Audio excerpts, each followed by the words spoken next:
A kú dédé àsìkò yìí, yóò dára fún wa lágbára Ọlọ́run. Ìròyìn fẹ́lifẹ́li ló ń dé sí ojú ìwòran yín láti iléeṣẹ́ wa ìròyìn fẹ́lifẹ́li online TV. Fúnmi Adénúgà lóníròyìn. Síwájú kẹ́ ẹ tó gbọ́ ìròyìn ọ̀hún lẹ́kùnrẹ́rẹ́, ẹ jẹ́ ká dé òkè lọ́hùn náà ká sí orin mu, à ń padà bọ̀ wá.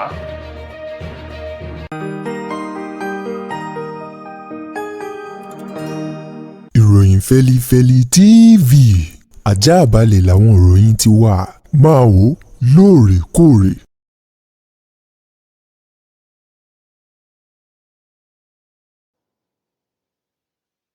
Ẹ káàbọ̀ padà, ìròyìn rèé lẹ́kùnrẹ́rẹ́.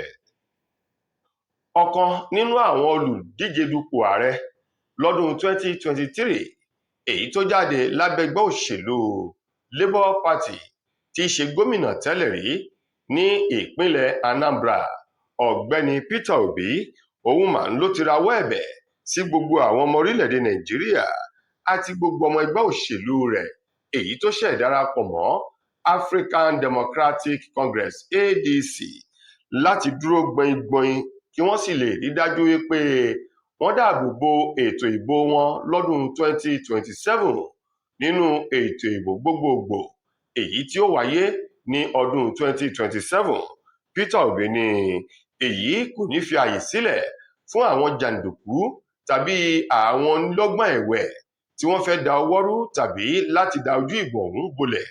Peter Obi èyí tó sọ̀rọ̀ náà nílùú Akwa Ibom níbi tó ti ń sọ ọ̀rọ̀ àti ìpàdé tí wọ́n ṣe pẹ̀lú àwọn lẹ́nulọ́rọ̀ nínú ẹgbẹ́ òṣèlú ADC ṣe lálàyé wípé àwọn ọmọ Nàìjíríà lásìkò yìí nílò láti jára wọn gbà kúrò lọ́wọ́ ìjọba amúnisìn èyí tó mú wàhálà àti ìnira bá àwọn ọmọ orílẹ̀-èdè Nàìjíríà lóòrèkóòrè tí wọ́n sì ń sọ wípé wọ́n ń tún ètò ìjọba àti ètò tó ní í ṣe àti ohun gbogbo tó wà ní ẹ̀ka ètò ọrọ̀ ajé ṣe ni o.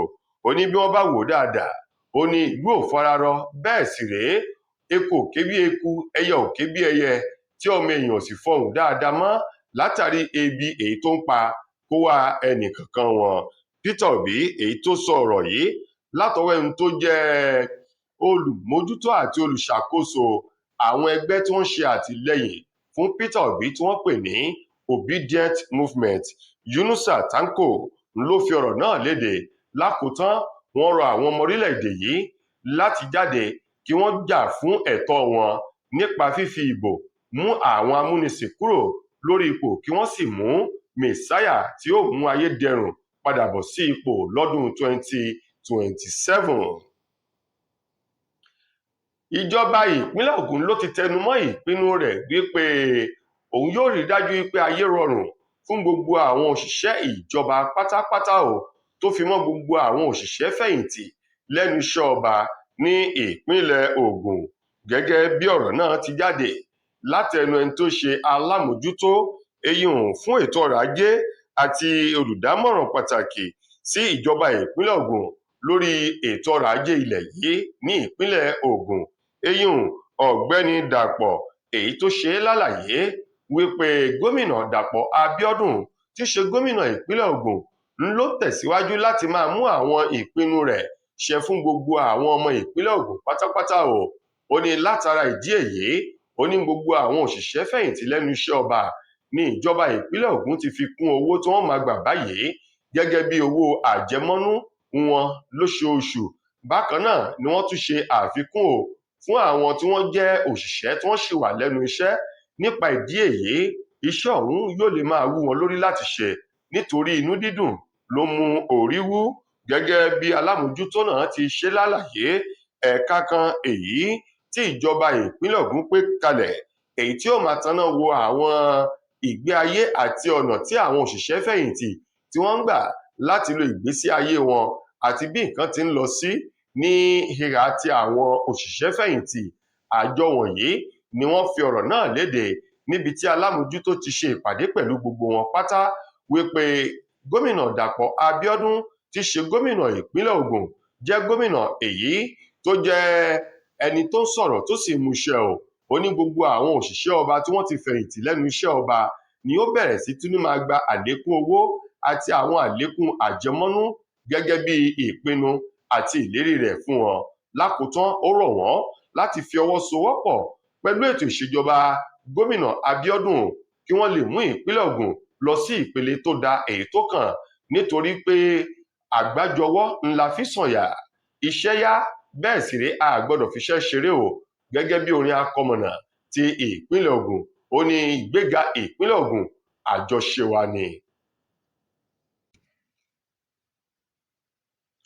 Ẹgbẹ́ àwọn òṣìṣẹ́ nílẹ̀ wa Nàìjíríà, Nigerian Labour Congress, àwọn ni wọ́n ti ké sí ìjọba àpapọ̀ ilẹ̀ yìí láti tanná wo ẹ̀ka ọ̀rọ̀ agbára èyí tó ń pèsè iná mọ̀nàmọ́ná fún orílẹ̀-èdè Nàìjíríà, wípé ọ̀pọ̀lọpọ̀ kùdìẹ̀kudiẹ ló wà àti àwọn nǹkan búburú kéékèèké kan èyí tí ìjọba fojú fò ló ń ṣẹlẹ̀ ní ẹ̀ka agbára nílẹ̀ yìí.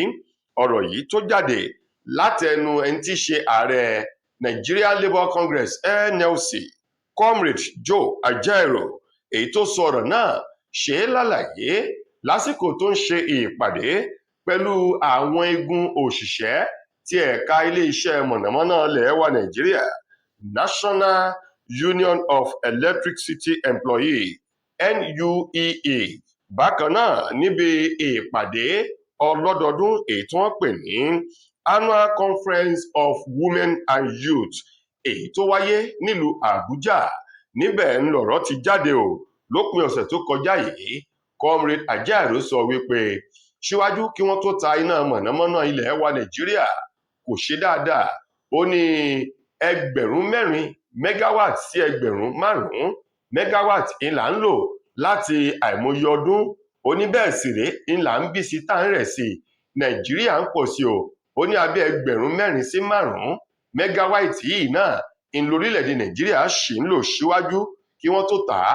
Ó ní láti ìgbà tí wọ́n tún tà á fún aládàáni tí wọ́n ń ṣe ìṣàkóso iná ọba ilẹ̀ yìí. Ó ní bákan náà ńlọ̀rọ̀ ṣìṣorí o, kò sí àyípadà rere kankan bí ti ń kó kéré mọ́ tó. Comrade Ajaero ní ọ̀rọ̀ tó ń bẹ nílẹ̀ yìí ti fi hàn wípé ìwà àjẹbánu ńlá àwọn tó ń darí wa ní Nàìjíríà ni wọ́n ń gbé wọ̀. Ó ní àwọn ara wọn ni wọ́n ń ta àwọn ilé-iṣẹ́ ọba fún gbogbo tí wọ́n sì ń darí rẹ̀ bó ti wù wọ́n. Kò sí àyípadà rere kankan èyí tó yọ ní àwọn ilé-iṣẹ́ ọba èyí tí wọ́n tà fún aládàáni látàrí wípé àwọn ara wọn ló rà á bákan bí ó bá ṣe wù wọ́n ni wọ́n sì ń ṣe é. Ó ní alálà ńlálá ni orin tí wọ́n ń kọ káàkiri ẹni amọ̀rí ò bá kú. Lákòótán, Comrade Ajaero wá bẹ ìjọba àpapọ̀ wípé ọ̀rọ̀ tó ń bẹ nílẹ̀ yìí ó tó àìláṣọ ọlọ́run pàká tí wọ́n ní ó tó àpérò mẹ́rìnwó kí wọ́n dákun dábọ̀ báwọn wá wọ̀rọ̀ kan fi ṣàdá kó tó di wípé wọ́n sún àwọn ọmọ orílẹ̀-èdè Nàìjíríà kan ògiri. Ìpadàbọ̀ àbíjà wọn mọ́lẹ̀ yìí ó ṣeé ṣe kó mú oró ohun ìjà dání o. Ọlọ́run ọba kó dákun dábọ̀ máa fi ìṣọ́ rẹ̀ ṣọ́ wa. Ó jáde kò wọlé kò ní jẹ́ ìpín mi àti ìdílé tó fi mọ́ gbogbo àwọn olólùfẹ́ wa o. Arákùnrin kan rèé èyí tó ń ta oúnjẹ nínú ọgbà ìkẹ́kọ̀ọ́ ti ìjọba àpapọ̀ tó wà ní ìlú Èkó, eyín University of Lagos UNILAG. Arákùnrin ọ̀hún tí wọ́n pe orúkọ rẹ̀ ní Lékan Ounma ló bá ikú òjijì pàdé. Arákùnrin yìí tó jẹ́ pé oúnjẹ òun ló ń tà tó sì wà nínú ọgbà ìkẹ́kọ̀ọ́ ti College of Medicine tó wà ní Ìdí Àràbà tinú ọgbà ìkẹ́kọ̀ọ́ fáfitì ìjọba àpapọ̀ ti orílẹ̀-èdè yìí tó wà nílùú Èkó.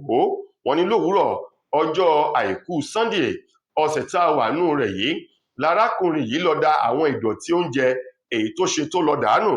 Nígbà tó ń darí bọ̀ ìní ló fẹ́ fọ ọwọ́ rẹ̀ lẹ́nu omi ẹ̀rọ láì mọ̀ wípé iná ńlá kan ti já sílẹ̀ ńbẹ̀ èyí tó sì gbẹ́sẹ̀ lé tí iná náà tó gbé lulẹ̀. Wọ́n ní gbogbo ìgbìyànjú láti dóòlà ẹ̀mí arákùnrin yìí ìní ló já sí pàbó. Ẹni tí í ṣe akọ̀wé àgbà fún àwọn akẹ́kọ̀ọ́ nínú ọgbà ìkẹ́kọ̀ọ́ ọ̀hún nílùú Èkó, eyín Joshua Shanome, fi ọ̀rọ̀ náà múlẹ̀ síwájú kó tó di wípé àwọn olùdarí ilé ẹ̀kọ́ ọ̀hún nílùú Èkó látẹnu alukoro fún ilé ẹ̀kọ́ náà arábìnrin Adéjọkẹ́ Alága Ibrahim náà fi ìdí ìṣẹ̀lẹ̀ ọ̀hún múlẹ̀ tí wọ́n sì bá gbogbo àwọn akẹ́kọ̀ọ́ àti mọ̀lẹ́bí olóògbé ọ̀hún tí wọ́n bá wọn kẹ́dùn wípé Ọlọ́run ò ní jẹ́ kírú nǹkan wọ̀nyí ó ṣẹlẹ̀ mọ́, ọdún yóò jìnnà síra wọn.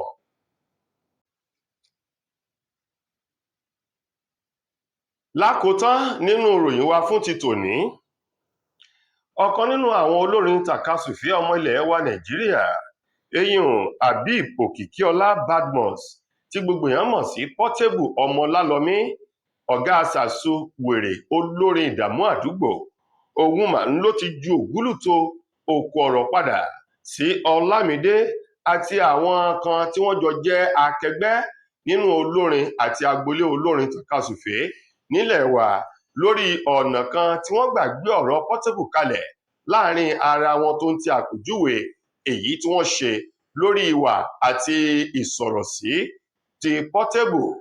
Gẹ́gẹ́ bí Portable ti wá sọ ó ní orí ní fọ́ wọn, ẹ̀dọ̀ ń dùn wọ́n, bẹ́ẹ̀ rí ara wọn ni ò yá. Ó ní ọ̀rọ̀ tí ń bẹ nílẹ̀ yìí kò sí ẹnikẹ́ni tọ́rọ̀ ayé òun kan kí wọ́n fi òun sílẹ̀ láti lo ìgbésí ayé òun bí Ọlọ́run ti rán òun, àti wípé tí wọ́n bá mú àwọn àgbààgbà tí Ọlọ́run ti gbà fún lágbo olórin tàkasùfé lónìí, ó ní aṣíwájú ni òun yìí ṣe ìrẹ̀yìn láàrin wọn wàyí ọ̀nà tí ọ̀rọ̀ náà gbà jáde ní ọ̀kan nínú àwọn tí máa ń ṣe eré àti sọ̀rọ̀ lórí ìkànnì TikTok, eyín Túndé Perry, òun ló sọ ọ̀rọ̀ náà wípé níbi ìpàdé tí àwọn olórin ọ̀hún tí wọ́n ṣe, òun ní àǹfààní láti wà níbẹ̀ ni wọ́n ti tẹnubọ ọ̀rọ̀ Portable.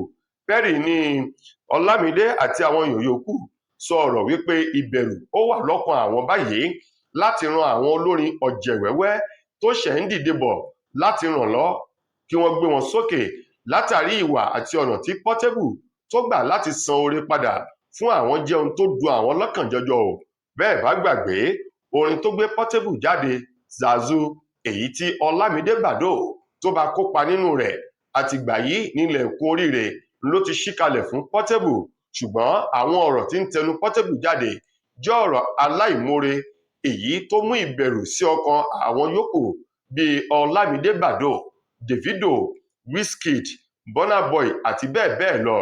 Níbi ìpàdé náà èyí tí Túndé Perry ní àǹfààní láti wà, ní kálukú wọn ti sọ̀rọ̀ wípé lótìtọ́ ní lódodo Portable jẹ́ ẹni tó ní ẹ̀bùn ṣùgbọ́n ara rẹ̀ ò balẹ̀, bẹ́ẹ̀ sì rèé aláìmoore ni, ó sì ti kó bá ọ̀pọ̀lọpọ̀ àwọn olórin ọ̀jẹ̀wẹ́wẹ́ tí wọ́n sì ń gbìyànjú láti dìde kí wọ́n lórúkọ kí wọ́n mọ̀ wọ́n nítorí àwọn nǹkan àti ìwà tí Portable hù ti fi ìbẹ̀rù sí àwọn èèyàn yòókù, èèyàn bíi Ọlámídé lọ́kàn láti ran àwọn ọ̀jẹ̀wẹ́wẹ́ lọ́wọ́ nítorí wọn ò mọ irú ọ̀nà táwọn náà yóò gbà san oore. Àwọn ọ̀rọ̀ tó jáde rèé kó tó di pé Portable dá èsì ọ̀rọ̀ padà wípé ọ̀rọ̀ wèrè ló tẹnu Perry àti àwọn yòókù jáde. Ó ní Ọlọ́run ti ran òun lọ́wọ́ síwájú kí Ọlámídé àbí ẹnikẹ́ni kó tó jáde gẹ́gẹ́ bí ọ̀rọ̀ tó tẹnu Portable jáde. Ó ní ẹni tí ó bá ràn yàn lọ́wọ́ kì í da èèyàn láàmú, gẹ́gẹ́ bí ohun tí ó fi èdè òyìnbó ohun tó fi sọ jáde. Tó ẹ̀yin èèyàn wa, ìròyìn wa kò ní jù báyìí lọ fún tòní. Títí dìgbà míì tẹ́ máa láǹfààní láti gbọ́ tó èmi nílé iṣẹ́ wa. Mo gbà ní àdúrà wípé ilé ò ní lé wa, ọ̀nà ò ní nà wá. Fúnmi Adélúgà ló mú ìròyìn wá sí ojú ìwòran yín. Àwa mùsùlùmí àsìkò ọdún Ramadan, ẹ̀mí wa tó bẹ̀rẹ̀ ni yóò parí rẹ̀. Ẹ ṣeun gan ni